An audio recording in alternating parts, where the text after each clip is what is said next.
Hello there, and welcome back to the world of Pokemon Primeval.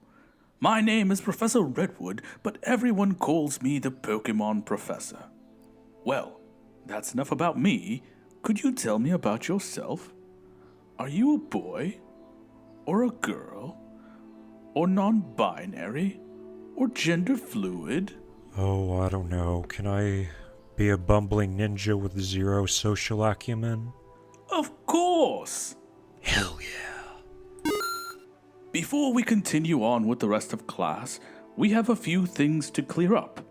Not least of which is reintroducing you to your best friends. I'm David, Master of Dungeons and Pokemon. Hi, I'm Vlad, and I'll be playing Charlotte Fuduciel, the Dragon of Galar. Hey folks, my name's Adam. I'll be playing the role of Dart, the party's rogue. Hey there, you can call me Josh if you want to, and I'll be playing Liz Flora, Witch of the Coven of Blue and Green, and Druid of the Circle of Wood and Sea. Hey everybody, my name's Duffy, and I will be playing Cole. I am a ranger with a bit of a dark past.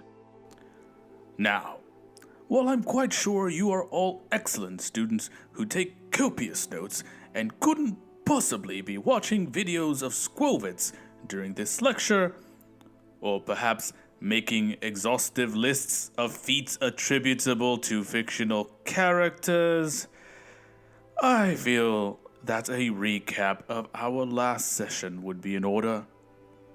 Shortly after arriving in Pallet Town, Char had her morning interrupted by Dart, who offered her a job.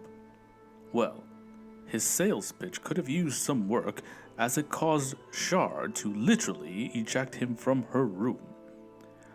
While she was effecting said ejection, a second job offer was made in as many minutes. This one, however, was a favor to help a pregnant soldier by the name of Samara escape a bad situation. Meanwhile, Liz and her aunt discovered that Palatown's new rice fields had been sabotaged.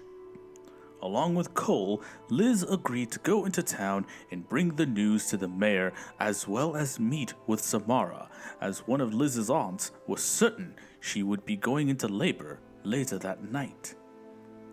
In town, Liz and Cole met Char and Samara before heading off to meet the mayor.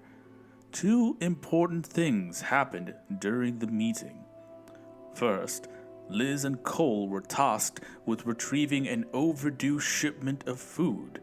And second, Cole became convinced the mayor was the one behind the sabotage. Fearing they could trust no one in town, Liz and Cole decided the best option would be to contract Char to work with them on the retrieval. After some negotiation, Char agreed. Outside of town, they found that the shipment had been attacked. Investigating, Cole and Char were able to trace the perpetrators to a cave below a cliff. There were 5, the leader of whom was about to destroy a certain scroll-worked chest. Acting quickly, Cole and Char leapt into combat, Char engaging the leader and cutting him in half, while Cole sniped crossbowmen from the mouth of the cave. Liz entered the fray with her alchemical tools and managed to heal Char after she took a vicious shot from a crossbowman. Dart, who had been popping up here and there throughout this entire time, made his presence known by saving Cole from one of the crossbowmen. In the aftermath, 2 discoveries were made. Liz found that the leader of the bandits wore a ring with the exact same symbol as the mayor had worn. And second, in the box that would have been destroyed had she not leapt into action, Char found a pink fuzzy creature who, upon seeing her, said a single word: Mew. Now, I'm quite sure you can all understand the significance of such a find. This may well have been the very first interaction between Mew and a human. I encourage you all to take advantage of the privilege of attending this institution and visit the archive to see the same scroll-worked box as I have previously mentioned. Going forward, I would also like you to do your best to attend the copies of primary sources that have been provided to you in your class materials. For example, it would behoove you to read the discipline reports of Brad and Kathy's actions as written by Sir Aiko herself. Those of you inclined towards the forensic side of studying history should do what you can to explain to your classmates the significance of the reports on the skeletons found in the tidal cave below Pallet Town. While I will of course do my best to ensure that you get the absolute most out of this class that you can, there is no substitute for getting your hands dirty yourself. But that is of course all for after class, and don't think I won't be checking to make sure you're doing the work.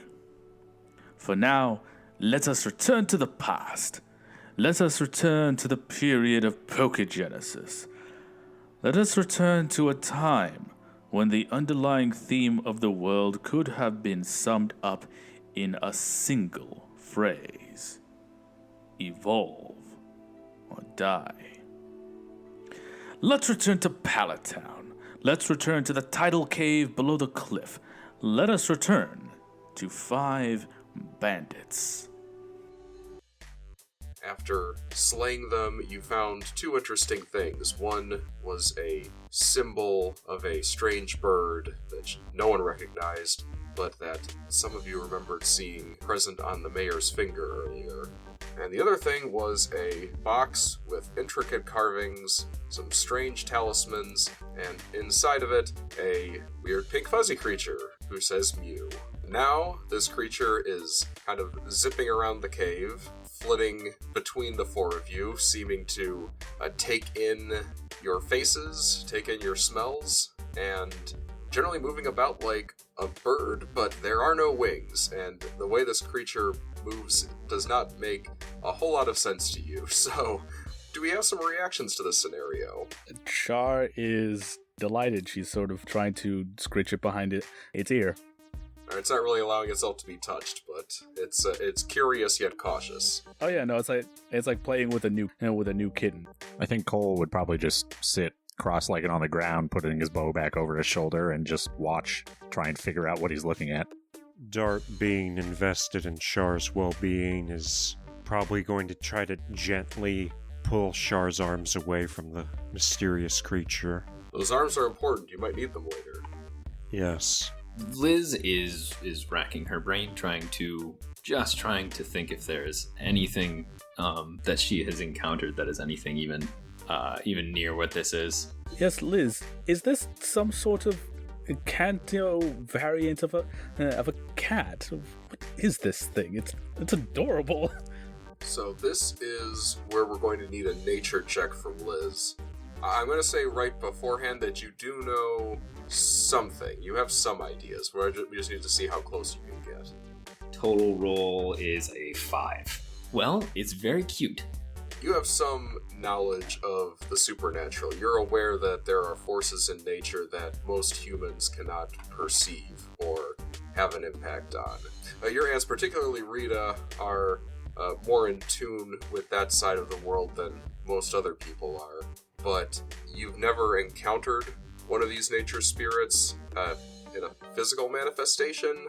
The most you've encountered is sort of a vague feeling of ease or unease depending on the mood of the spirit in question, whether things are right or wrong with the land. They've been a little stressed out lately, but this is as close as you can come to an idea of what this thing might be. Physical manifestation of nature spirit, but it's not behaving like it so much cares about the natural world so much as that it's curious about what's going on. Weirdly more playful than you would expect from your average deity. Can Char take a nature check to see if, in her wide travels she might have come across something that might tell her something about this? No. This would actually be a more military history, military intelligence. Oh shit. That's a nat 20. Fuck. Hey, military history is the thing that Char knows a lot about. What is known to most people is that the capital has been destroyed. Indigo Capital, seat of the Emperor and his household and his court, after 20 years of fighting between Kanto and Johto, is no more. Stories persist of an eruption at Mount Silver, the resulting cataclysm of which leveled the city and forced a truce between the two sides. Soldiers are telling different stories. Camps around the country on both sides of Mount Silver tell stories of great beasts lumbering down from the mountains. Creatures of fire, creatures of air, erupting mountains, living boulders, terrible creatures that not only destroyed the city, but killed everyone inside. The truce between Kanto and Johto was not made for reasons of practicality, just that there is no capital to fight for so much as fear. There's a new enemy out there, and no one's really sure how to fight it. I've heard stories from soldiers who were at Indigo and around. They speak of monsters, demons coming out of the night, out of the hills and the mountains, and destroying whole towns and villages. It's supposedly how Indigo fell. I don't suppose this little guy can possibly do anything that disruptive, or on that scale. Look at you, you're just too cute to do anything terrible, aren't you? Come here, you. I think that calling these sorts of things demons is maybe trying to give them a sense of human morality that doesn't necessarily work with what they are. Well, they're soldier stories. Yes, I would suppose so. The thing that this reminds me most of is... Now, granted, I don't have a ton of experience with this myself, but my aunt and my mother have indicated from time to time that there's maybe a little bit more to the world than what humans can see and what we can touch. This could just be a manifestation of a part of the world that we don't fully understand. Interesting. If what you're saying is true, and the capital was destroyed by creatures that were coming out of the earth, and if something like this is here, and in a form that we can all see, I've known for a long time that something was wrong. But if all of this is true, then maybe what's wrong is something that is bigger and stranger than we could possibly imagine. As you say that, this little cute pink creature looks away from you and looks out the mouth of the cave. It is Cole who is closest to the cave mouth, so you're the first to feel the chill wind at your back. And looking out at the raging sea, you can see the dark clouds that have been billowing over Fuchsia for some time have grown much closer, and something about this incoming storm is concerning your new friend. That would get Cole up to his feet and walking actually back out the mouth of the cave. What are my weather senses telling me? Something's changed. I think this is a survival check. That's a 21. Something changed, and it changed very quickly. The storm that was on the way has spiked in intensity since before you entered this cave just a few moments ago. This is upgraded from bad storm to hurricane, and it's still coming right directly your way. Yeah, Liz turns to the spirit and says, "Will you be safe?" Mew, it says. With that, it zips out of the mouth of the cave and flicks away up the cliffside, and you lose sight of it. Liz, how much time do we have? Not much. We need to get home. I'll need to work quickly. Stand close, but not too close. I'll try to make this as expedient as possible. Cole, while we're doing this, try and gather some of the supplies up. They were paid for, and we don't want them to be drowned in the storm. I have a bit of work to do. And she is going to sit the prisoner up, assuming he's awake. Groggily regaining consciousness. Okay, so Char is going to sit behind him, sit very close, intimately enough that he can feel the warmth of her against his back. And she is going to lean in very close to his ear and say, I don't believe that we've had a chance to get properly acquainted, and we're not going to have much time. But my name is Charlotte. You shot me just a few minutes ago, and I'm not terribly well disposed towards you. Now... oh, God. Yes. Now, my friends, they don't have the same desire for pain that I do. What I need from you is to know exactly who hired you, why, and what you were up to, what organization you're a part of. But I very much would prefer if you not tell me that quite so quickly, because I really want to do this.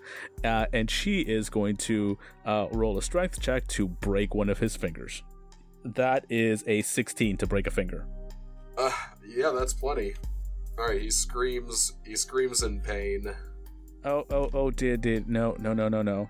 If you would like that to stop, you can simply answer my questions. And maybe I won't do something worse than break your fingers. Maybe I won't walk away and leave you tied up here while the water rises. You think I care about my life?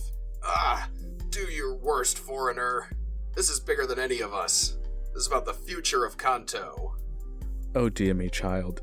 My worst is so much more terrible than you could imagine. My worst doesn't go after you. My worst keeps you alive. My worst drags you out of here and goes after everyone you have ever loved. And I will do this to them. Slowly.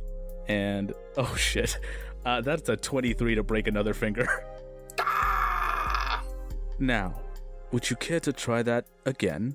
Or can you please just answer my questions? This spy is rolling pretty well. You get the idea that this person may have been trained to endure direct physical pain. You might have to get a little approach from a different angle. While Shar is interrogating this man, I'm going to approach him and sort of crouch down and sort of whisper in his ear, Mister, if you think this woman can't find out who your loved ones are and visit upon them the same tender ministrations, well, I suppose I'd have to let you know that this woman operates with the Toad's blessings. His eyes widen at that. Fuck. She'll know who your loved ones are. The Toads can tell. Should have known you were behind this. Oh, no, dear. I'm behind you. Third finger. Okay. 15. Alright, this person has had 3 fingers broken, but still rolling very well on the strength saves. Less so on the wisdom saves. So I think, Dart, your mention of the Toad's Nuts involvement in this affair has seemed to have spiked this person's fear in a way that no amount of broken fingers could have done. And I'm just going to stand up, look down at him, and say, please answer this woman's questions. Otherwise, you'll be hearing croaking in the middle of the night. And I'm just going to sort of walk off and give them some space. He's a funny one, isn't he? Frost shit. Now Johto's involved too. There are far worse things that can happen than what I've done. Yeah, and you may have just cost us our best opportunity at stopping it. Do you know what you did by letting that creature out? Actually, yes, I do. So, if you don't mind, I would really rather just have you answer my questions so that I don't have to let worse things happen. You've got to recapture it. You got to make sure it gets to General Margaret. That thing's our best chance at stopping terrible things. Margaret? You work for Margaret? I work for Kanto. But do you work for Margaret? Those two are not necessarily the same thing. So, you work for Kanto. Our organization is bigger than any one military leader, but right place, right time. She's the one who can solve the problem. I see. Well, that answers a lot of questions. Thank you. And she is going to give him a kiss on the cheek and stand up. Oh, thank you.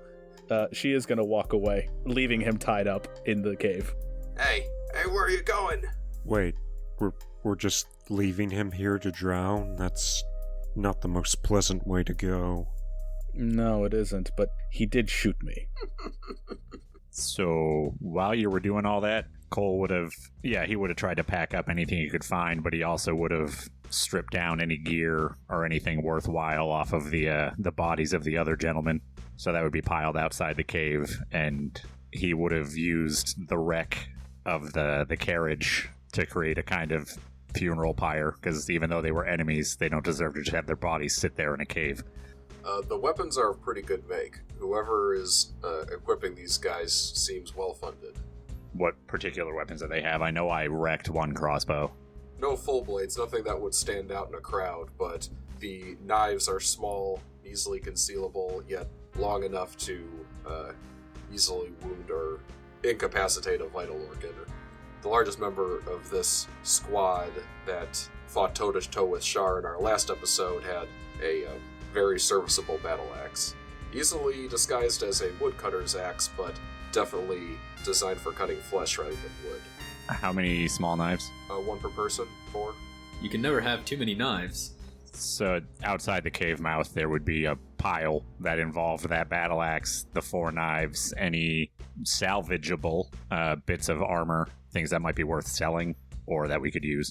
Yeah, it was mainly just the big guy who had a decent suit of armor. But since I believe he was bisected by Shar, I don't know how.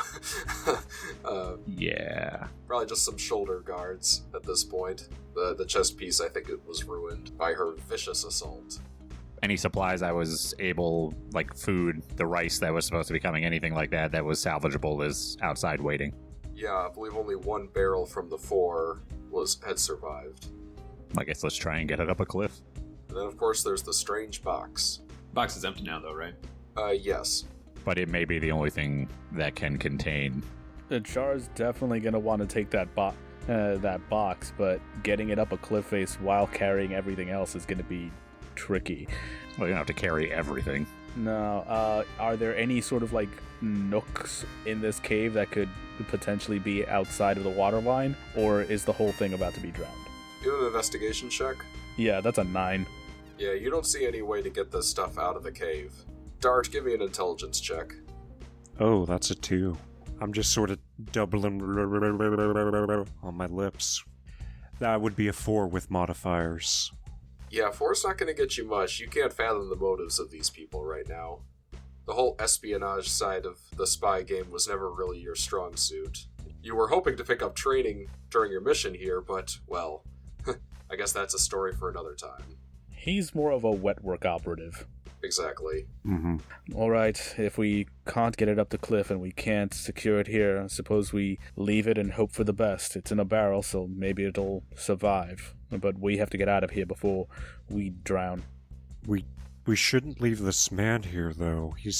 We should at least take him with us. Don't worry about him. Yeah, don't worry about me. All's fair in war, isn't it? Cole's gonna start trying to usher people away from him out of the cave into the cliff. We gotta get out of here. Start climbing. We gotta get out of here. I'm going to, as they're leaving the cave, I'm going to just run up to the guy and say to him, "Look, if I unbind you, will you leave in peace? Can you climb out of here?" This sounds like a persuasion check. You can roll with advantage. You're being very kind. That's a 19 or an 18 with my -1 charisma modifier. You'd compromise your own mission like that just to save me? Your survival does not compromise my mission. Don't give too much away, kid, and don't count anyone out till you see the body. He winks at you. Go on, get out of here. I sigh. Should I at least make it quick? What? No, I'm saying leave. I'll be fine. I God. My, Wow. I'm sorry, I misinterpreted what you were. Okay, be well then, and I leave. Are all the? I'm not as scared of toads as I used to be now. And I just make ribbiting noises as I leave. You said there was a symbol on the box that matched the mayor's ring, right? Oh no, not in the box. The box does have its own symbols. It is not the bird symbol, the silver bird symbol that all these men carried. The box is carved with runes that might be familiar to Liz. This is fairly well-known religious symbols of binding and restraint, commonly used in exorcisms, usually put at religious sites or at burial sites to keep wandering spirits out of holy places. What's interesting about these is that they're coated on the inside of the box as though designed to keep something in. Right, and are also expected to actually be effective, which is very cute. Yes indeed. And Char is taking the box with her. Yeah. As Char is about to huck this very large box up the hill. You know those runes are bullshit, right? That's all religious mumbo-jumbo. They don't actually do anything. The box isn't special. Are you sure? It's not just... It's just a pretty box?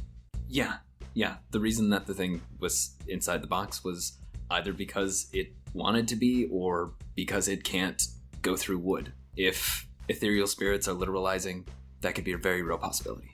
Char's gonna look at the box and sort of gauge how much it's worth in terms of just, like, street value. It's a very nice box. Sturdy, well-made wood, rather heavy. Got a bunch of symbols carved on the inside that you could probably convince somebody are effective. I can find some room to buy this. So we're climbing up the cliff while Cole is doing whatever he's doing? Cole would have been there and seen what Dart did, wouldn't have stopped him or anything. But I want Cole to just be standing outside the mouth of the cave, like off to the side a little bit. He'll just look at everybody and tell them, I'll catch up. Char looks at him and nods and starts climbing. Can I roll insight on Cole? 18 plus 5, so 23. Cole is just outside the mouth of the cave, back to the wall, knees slightly bent in almost a ready position, but not like a runner's start, just he's loose. And you see his fingers just kind of moving. Mr. I don't think we've been introduced. What was your name? My name is Cole.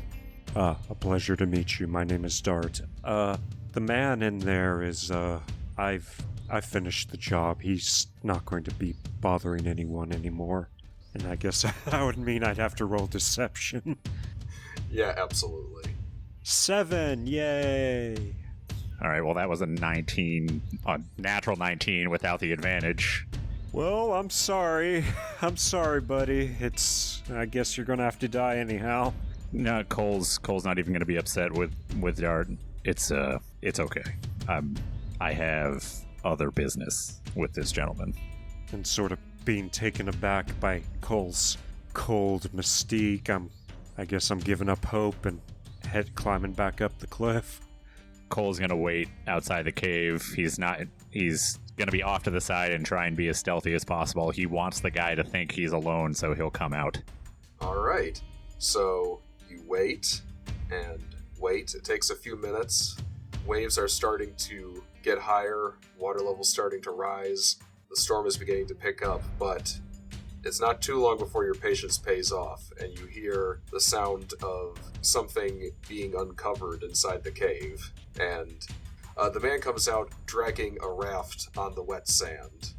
Okay, well then I'd let him. I'm right outside the mouth of the cave, like right around the corner of it, so that I'm out of sight as he comes walking out. That's pretty much my position. And as he drags the raft out, all he's gonna hear is, "We need to talk." Alright, he drops the raft with his one usable hand and, in a panic, lashes out with a knife that was not discovered earlier, but he soundly misses you. He was caught off guard. As that happened, Cole's hand would have gone to the handle. He wouldn't have pulled it out, but it would have gone to the handle of one of his short swords. I noticed the symbol you're wearing. Somebody else I talked to earlier was also wearing that symbol and seemed a little cagey about a certain levee being blown up. What do you want to tell me? Do I need to do intimidation, persuasion? What would you prefer? I think you're going to make an intimidate check with advantage. No, so that's going to be a 22 total for intimidation. If you're talking about who I think you're talking about, he's got his own agenda. Just tell me what you know. Look, he doesn't seem quite so brave anymore. It looked like his courage from earlier may have come from knowledge that he was going to be okay if he just held out long enough. But now as he realizes his avenue of escape has been cut off and is growing narrower and narrower before his very eyes, All of a sudden, he seems a lot more willing to spill the beans than he was back in the cave. Look, Mayor was part of our organization. We really wanted to get these soldiers out of Pallet Town. Failure of the crop, not enough food for the soldiers, plenty of fish for the villagers. The hope was that they just pack up and leave. But if he sent you after us, then I don't know what game he's playing, but I would not trust him. If he screwed us, he'll screw you too. I don't trust him. That's why I'm talking to you. What's the name of your organization? Look, we're not that kind of organization. We don't have a name for ourselves, but we do have a faith. We do have a belief. We know that there is a god out there watching over us. With the destruction of the capital, the time of Ho-Oh is over, and the future belongs to Lugia. With that, he lunges at you with his sword. Oh, Jesus. Ooh, 19 plus 4? No, that'll hit. Alright, 5 points of damage. 5. Alright. I guess I'm going to attack back with my short sword. So 24 hits. Yep, a hit. So that's 9 points of damage. Alright. Already weakened by the earlier fight and by torture at the hands of Charlotte, there is no way he's able to resist your blade effectively, and he goes down. As he's bleeding out, I just kind of kneel down next to him and I was gonna let you go. Well, that just makes me an idiot then, doesn't it? And Cole will wait for him to go, and then if the funeral pyre is still burning at all, he'll add his body to it. It doesn't take long. On the plus side, now you have a boat. A small raft. Probably fit 2 people, maybe a rice barrel if you wanted. I think as you huck the body up onto the pyre and turn around, and Liz is standing there. She's like, "Hey, I was waiting for you just because, well," and looks down at her shield arm. That was pretty dangerous. I know, that's why I wanted to get everybody else away from it. I feel like the information that I just found out is going to make anybody that knows it a target. Well, I feel like if you didn't make it home with me, Auntie Belle wouldn't have been real happy about that. At that, Cole he loses any kind of bravado he had and kind of looks down at the ground, and I'm sorry. I should have thought things through more. No, it seems like part of being a man is that everybody tells you have to do everything alone. You were alone when I found you and weren't making a very good show of it, but you're not alone anymore. I know. Then thank you. Could we say that Char was standing on the cliff kind of watching this? Because I think I want to take this moment to have her basically roll insight checks on the other 3. Char is kind of at a point where she has to make a decision on some stuff. Her understanding of the other 3 is going to dictate kind of how that goes. I'm fine with that.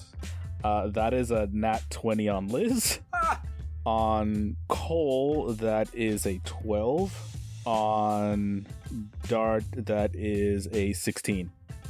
For Cole, since you couldn't hear the conversation, you don't know what he was asking the guy or what he was saying.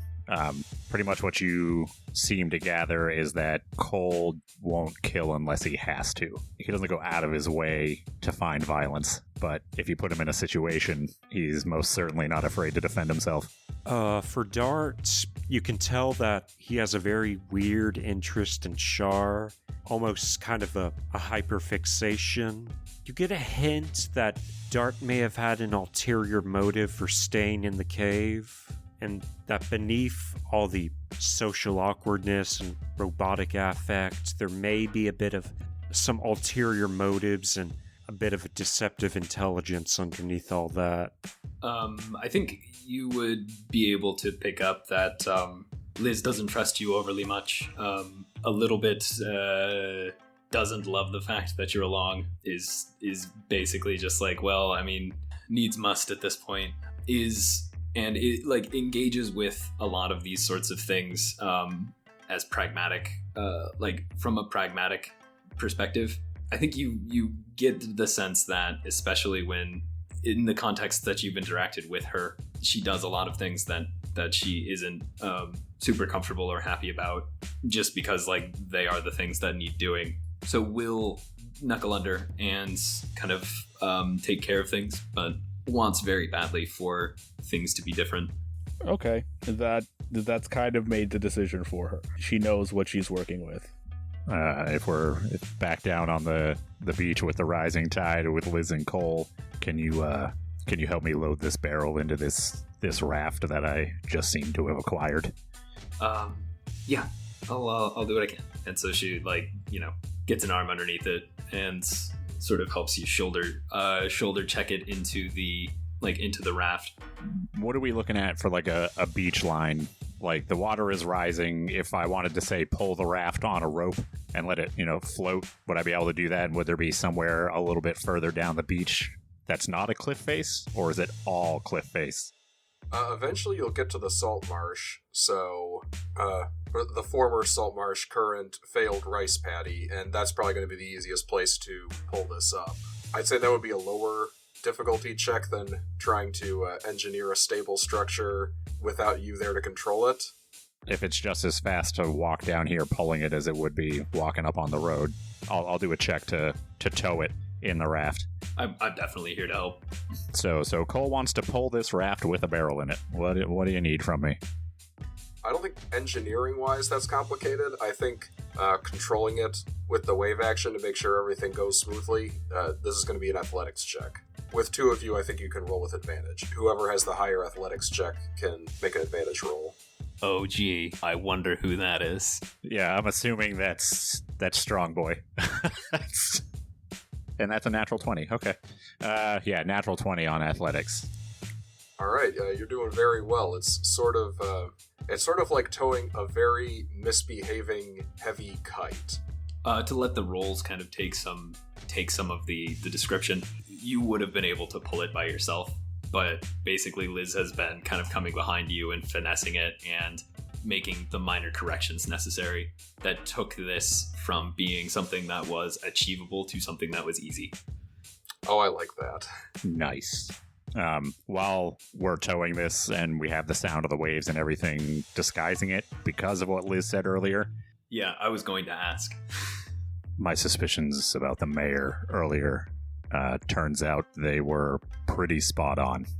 That failed rice paddy, he was definitely involved. Him and this group of followers of Lugia seem to have wanted to drive the soldiers out, so they thought a good way of doing that would be to destroy the crops. So it's worth mentioning for anyone who's curious, there's no way any of you would have ever heard the name of Lugia before. That's not even a roll right now. This is something new. So they're functionally upending our lives just because they're part of a cult? I don't know what this group is. He said that the time of Ho-Oh is over and that they're now followers of Lugia. And destroying the crops would somehow drive out the soldiers, like there was enough food for the citizens that the soldiers wouldn't just take. I'm not sure what the plan was. Well, as we're going forward fighting the this Lugia and his followers, we can at least take comfort in the fact that the cult is made up primarily of morons. Gives the rope a tug to keep it from knocking into a piece of driftwood. I'm probably not the best person to stand in front of the mayor again, unless we want this to come to light. That sounds like a tomorrow problem. This storm's rolling in. We gotta get home. Or since it seems like Dart and Shar are taking their own way back, is there a scene that you two want to do between the two of you before I make your lives complicated again? Shar wanted to have a moment with Dart and with Liz and Cole, so if she can't have all three, she might as well just have Dart now. So as we're walking, Char is going to turn to Dart and say, "Do you know how I earned my name?"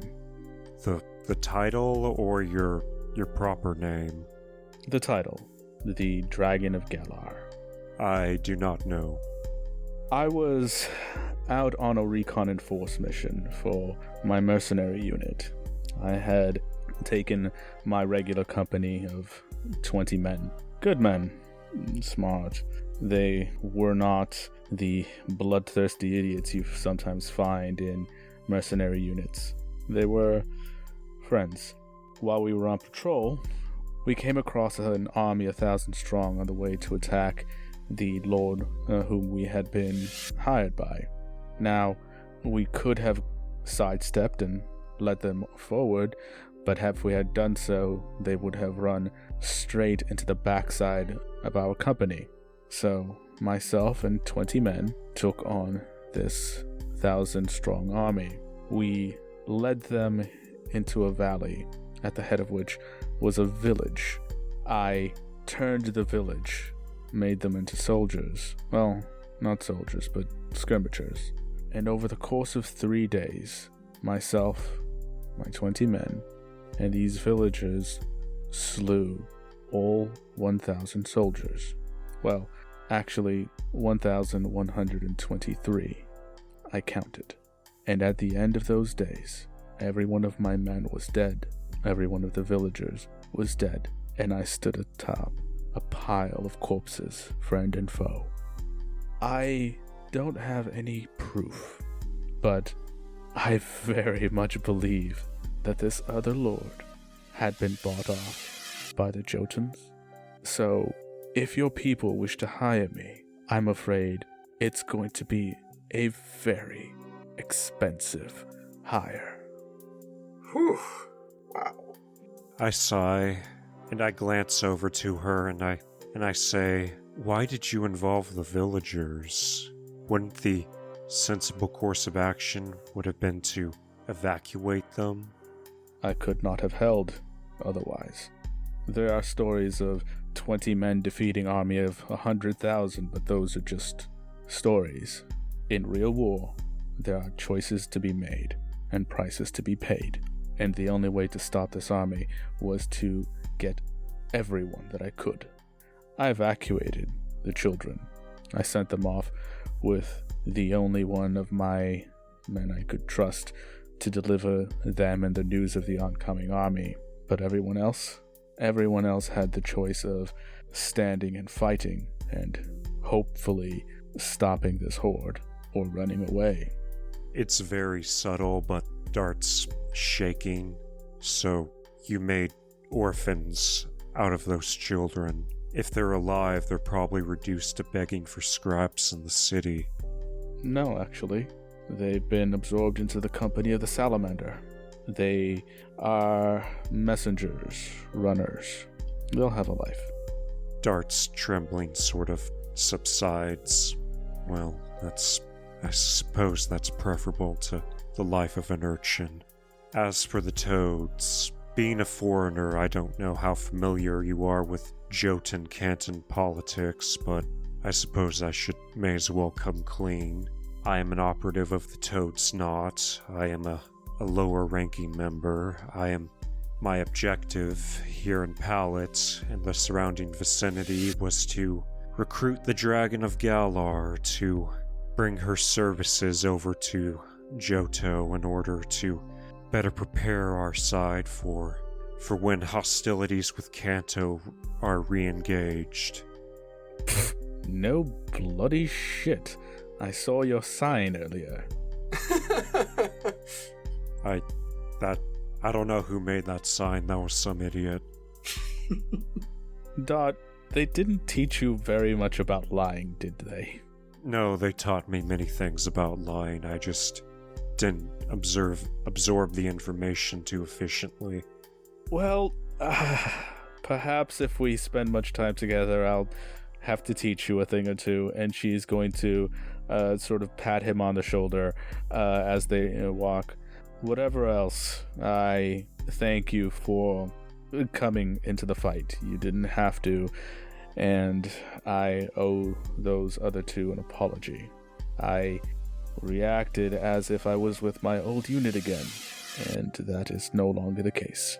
In the meantime, I'm going to have to shadow you. I can't exactly leave without you, and in my secondary objective, should the primary one fail, would be to deny Kanto your services by any means necessary, and seeing as how you're a badass, killing you is going to be difficult, so I shrug. Char leans over and she's gonna try and give him a kiss on the cheek. I flinch at the kiss. Oh, Dart, you say the silliest things. I think this is the point where our two road travelers have just reached the borders of the failed rice paddy and can see the lights of Pallet not too far now. Maybe if they look off to their left, they can see their friends with the boat bringing much needed supplies back to the village. Let's have them make a perception check, see what else they see. That's a 16 for me. Same for me. Alright, a 16 unfortunately is not going to suffice. As you walk alongside the rice paddy, figures emerge from the sides of it onto the dry road.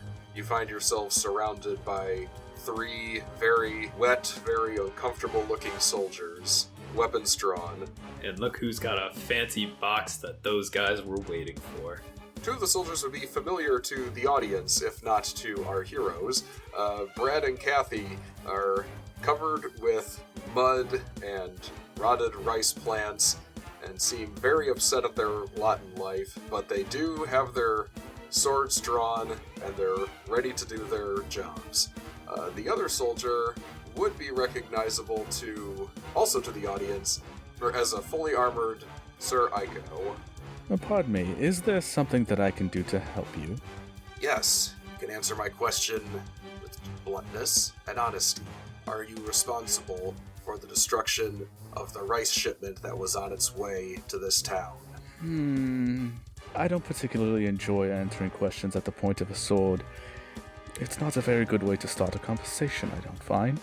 Then you leave me no choice. Oh dear me, no, that is... You always have a choice. It's simply a matter of choosing between politeness and rudeness, between what is effective and what is ineffective, between civility and incivility, using your brain or using, well, that thing you sat on. I shouldn't have expected that you would understand duty, or what it calls for.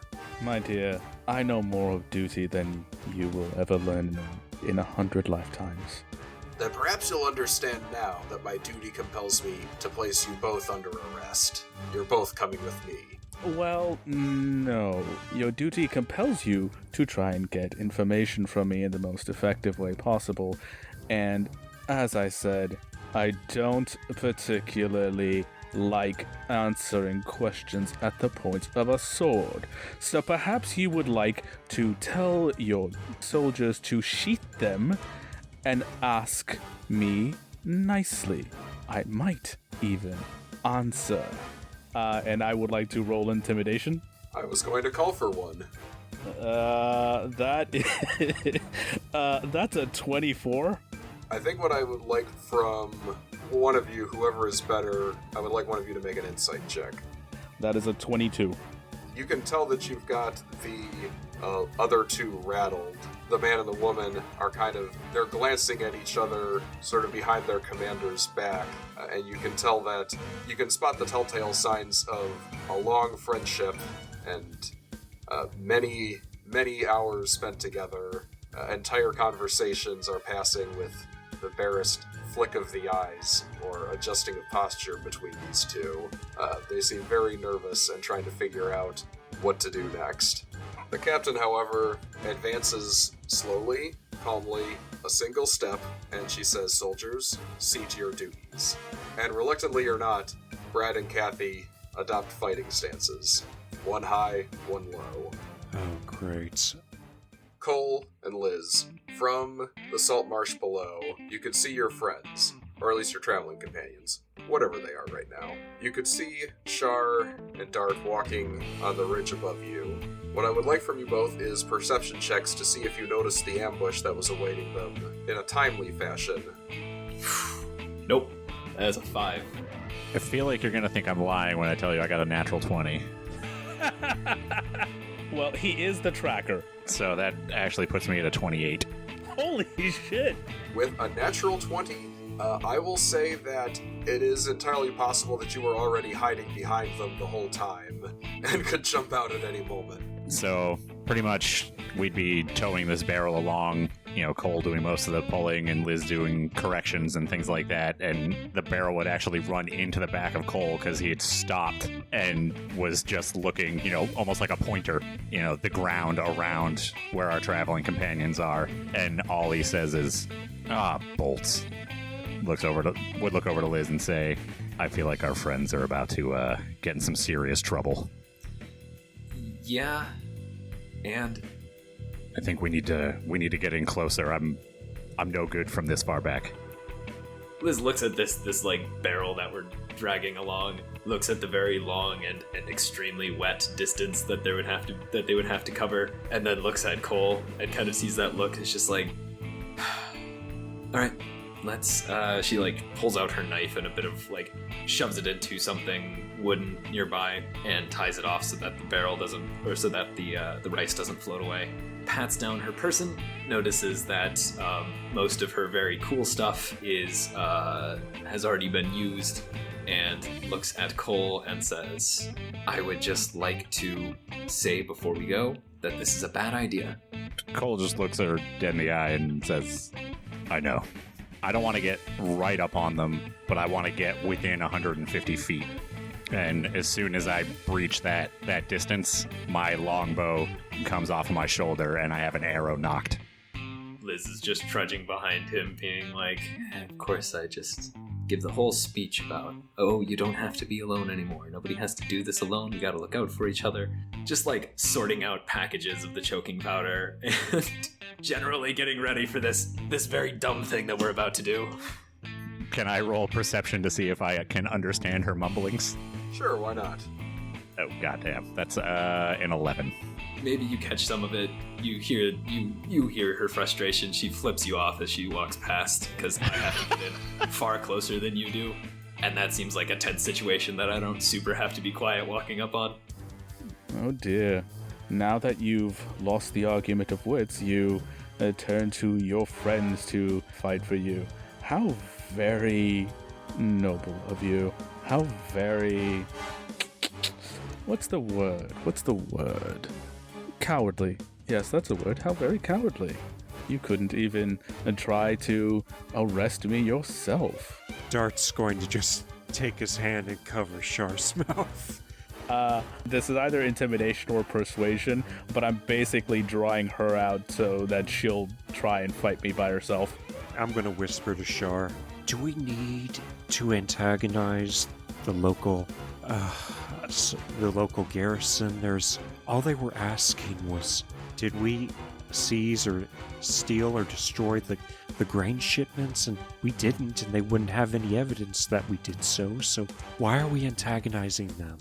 A, because I don't wish to be found with a Jotun spy, and B, I don't like bullies. Neither do I, but these are bullies in positions of power. The worst kind. The ones most in need of having their heads deflated. Can I roll to see if I can intimidate or persuade her to try and take me on by herself?